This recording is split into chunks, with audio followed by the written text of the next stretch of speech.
Merry Christmas, everyone. We're going to be reading again from Disney's Countdown to Christmas. So we're going to do a few more stories, all right? First story tonight is Donald's Christmas Tree. It was the day before Christmas. Donald had baked cookies. He had wrapped gifts. Now all he needed was a Christmas tree. Donald put his coat and cap, grabbed his axe. Come on, Pluto, he said. We're going to go find our tree. Pluto and Donald went deep into the woods. Donald looked left. He looked right. Then he saw it. The perfect tree. Donald picked up his axe and went to work. Timber! Cried Donald as the tree toppled over and landed in the snow. Inside the tree, two chipmunks named Chip and Dale held on for dear life. They lived in the tree Donald had chosen. Come on, Pluto, called Donald. Let's take our tree home. Home through the woods went Donald Duck, dragging the tree behind him. At home, he set up the tree. He hung ornaments on the branches and strung tinsel all over the tree. There, Donald said when the job was done. Doesn't that look fine? Now I just need the gifts. You stay here, Pluto. I'll be right back. As soon as Donald was out of sight, Chip and Dale left their hiding place. They danced on the branches until the needles quivered. They made faces at themselves in the shiny colored balls, tugged on the tinsel and twisted the lights, and laughed until their little sides shook. Grrr, growled Pluto disapprovingly. But Chip and Dale did not care. Chip just picked off a shiny ball and threw it at Pluto. Pluto jumped and barely caught it in his teeth. At that moment, Donald came back into the room. Pluto, he cried. Bad dog! He thought Pluto had been snatching balls from the tree. Now be good, said Donald, while I bring in the rest of the presents. No sooner was Donald out of sight than Chip and Dale reappeared again. Plunk! Chip's head went through a colored ball. Dale laughed and laughed at the funny sight, but Pluto did not think it was funny at all. They were going to spoil Donald's tree. Pluto growled, but the naughty chipmunks did not stop. He knew he had to do something. Pluto got set to jump. Pluto! Cried Donald from the doorway. What is the matter with you? If you can't behave, you'll have to go out to your doghouse for the rest of Christmas Eve. Just then, in the treetop, Chip grew tired of wearing his golden mask. He pulled off the ball and let it drop. Crash! What was that? Cried Donald, looking at the tree. Dale began to play with the colored lights, twisting them so they turned on and off. Donald peered among the branches until he spied Chip and Dale. Well, well, he chuckled, lifting them down. So you're the mischief makers. And to think I blamed poor Pluto. I'm sorry, Pluto. Pluto marched to the front door and held it open. He felt Chip and Dale should go out in the snow. Oh, Pluto, cried Donald. It's Christmas Eve. We must be kind to everyone. The spirit of Christmas is love, you know. So Pluto made friends with Chip and Dale. And when Mickey and Minnie came to the house for caroling, they all agreed that this was by far the happiest Christmas Eve they had ever had. So, you look closely. You can see Chip and Dale at the top of the Christmas tree as they're decorating it. And then we've got Chip's head stuck in a ball. And then we've got them all down at the bottom, right? Okay. So our next story, Cookies for Santa. It's going to be Christmas soon, little Tiana said. She was watching her daddy make dinner. Nobody cooks like Tiana's daddy. One day, he hoped to open his own restaurant, and he was teaching Tiana everything he knew. Already? Daddy said with a sly grin. Wasn't it just Christmas last year? Tiana laughed. Don't be silly, Daddy, she said. This is important. Well, we'd better listen then, Tiana's mom said. Daddy put down his spoon and turned to his daughter. Okay, he said, I'm listening. Santa's going to visit, Tiana explained, on Christmas Eve. I want to make him some cookies, but I can't decide what kind to make. Aren't you a little small to be making cookies? Mama asked. No, Tiana and her daddy both said at once. Mama laughed. My mistake, she said.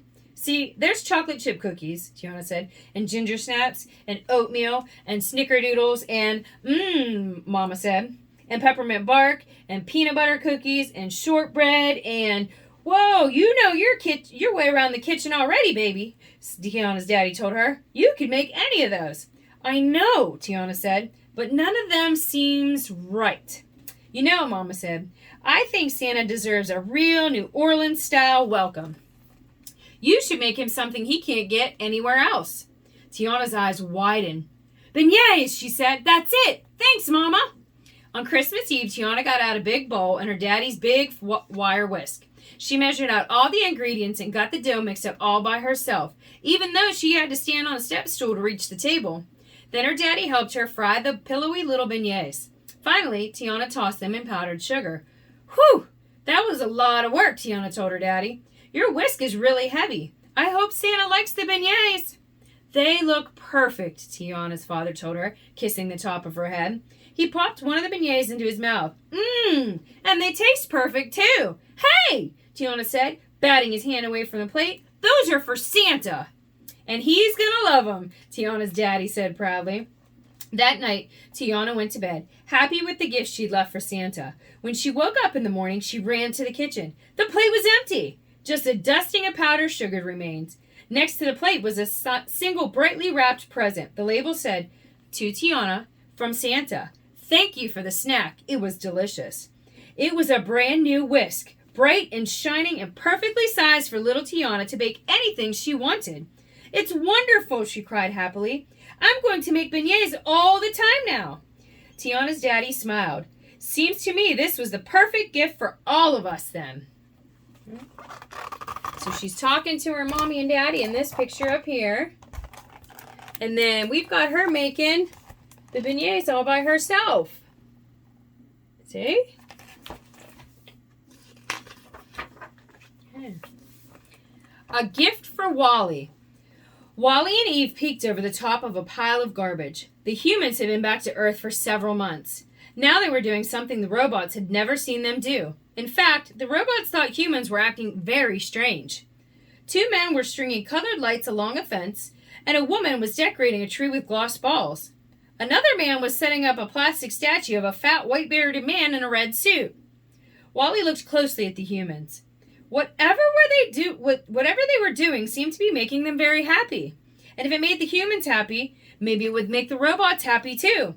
That gave Wally an idea. Wally and his friends went to work looking for ways to copy the humans. Some of the bots picked up tinsel and colored paper left by the humans. Others collected strings of colored lights and crates of packing peanuts. Eve was looking for decorations when she heard one of the humans say, I just love Christmas. Christmas! Was this the name for what the humans were doing? Yes, said the captain. But don't forget, Christmas isn't about things. It's about showing your friends and family that you care. The words hummed inside Eve. Robots didn't have family, but they did have friends. And she had one friend who meant more to her than any other, Wally. She needed to show him that she appreciated him. Well, what kind of present would do that? Eve roamed far and wide. Then, far from Wally's trailer, her gaze locked onto the perfect present. On Christmas Eve, the bots held a big celebration, just like the humans. The umbrella bot wore a pointy red hat with a pom-pom on top. The robots beeped out words to the songs they had heard the humans singing. While the other bots celebrated, Eve pulled Wally aside. She held out a present wrapped in pretty patterned paper. Wally looked surprised. Eva? He asked. Eve nodded. Wally admired the shiny paper shimmered in the colored lights. He had never seen anything so pretty. Open it, Eve signaled. Wally carefully unwrapped the present. He folded up each scrap of paper and laid it on the ground next to him. Finally, he pulled away the last piece. In his hand, Wally held a little evergreen, a miniature Christmas tree. The longer version of Eve's name was Extraterrestrial Vegetation Evaluator. She had been trained to find plants and was drawn to the little tree. She knew that Wally, with his kind ways and big heart, would take care of this present better than anyone. Together, Wally and Eve dug a hole in the earth and planted the little Christmas tree. Wally placed a shiny silver star at the top. The star twinkled brightly. Eve reached out her hand. Wally took it. Eva, he said. Now he understood why humans liked Christmas so much. So we've got the robots observing the humans decorating for Christmas. And then we've got the robots over here. We've got the robots trying to decorate for themselves. And then we've got the two, they exchange presents holding hands. Because Christmas is all about love. Okay. The wonderful winter tree. One cold morning, Bambi awoke to find the world covered in a soft white blanket. "What is it, Mother?" he asked, gazing around in wonder. "This is snow," replied Bambi's mother. "It's finally winter." Bambi took a cautious step, feeling the ice crunch under his hooves. "I like snow," he said. "It's so cold." Just then, Thumper hopped over. "Hiya, Bambi," he called. "Want to go sliding?" Thumper led Bambi to the pond. It was completely frozen. The bunny slapped the ice with his foot. "It's all right," he told Bambi. "See, the water's stiff." Bambi saw his friend Flower, the skunk. "Do you want to come sliding?" he asked. Flower shook his head. "No thanks. I'm off to my den. I'm going to go sleep through winter," he yawned. Goodbye, Bambi. See you in the spring." Bambi looked back at the pond. Thumper was sliding across the ice with ease. Bambi stepped on the ice. His hooves went sliding in 4 different directions. "Kind of wobbly, aren't ya?" Thumper said, laughing. Sliding with Thumper made Bambi hungry, so he left to find his mother. In the past, they'd always been able to find food, but Bambi could see it wasn't so easy in the winter. Everything was covered with snow and ice. There was no green. Eventually, Bambi's mother uncovered a small patch of grass for Bambi to eat. "Don't worry," she told him. "Winter doesn't last forever. Spring will come again soon." By the end of December, it seemed like there was nothing left in the forest for Bambi to eat. The days grew short and the nights grew long, and throughout them Bambi's stomach rumbled. No matter how hard they searched, there was never enough food. Then one day, something truly amazing happened. Thumper was the first to see it. "Hey, Bambi, would you look at that tree?" he hollered. There before him was a pine tree unlike any Bambi had ever seen. It was draped with strings of bright berries and yummy popcorn and covered in ripe, juicy apples. "Mother, look!" Bambi shouted. Bambi's mother smiled down at her son. "What a special gift to have on your first Christmas," she said. Thumper sniffed one of the apples. Bambi pranced over and took a bite. The apple was delicious. "Can we share this food with our friends, Mother?" he asked. "Of course," she said.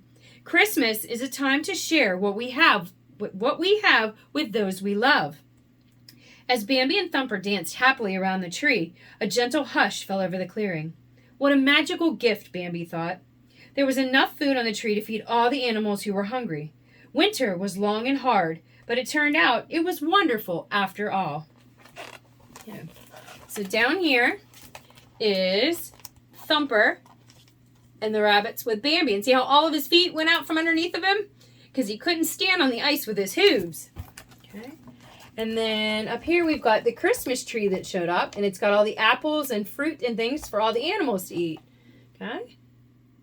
So it turns out they had a really good Christmas. Okay, and that's all of our stories for tonight. So Merry Christmas!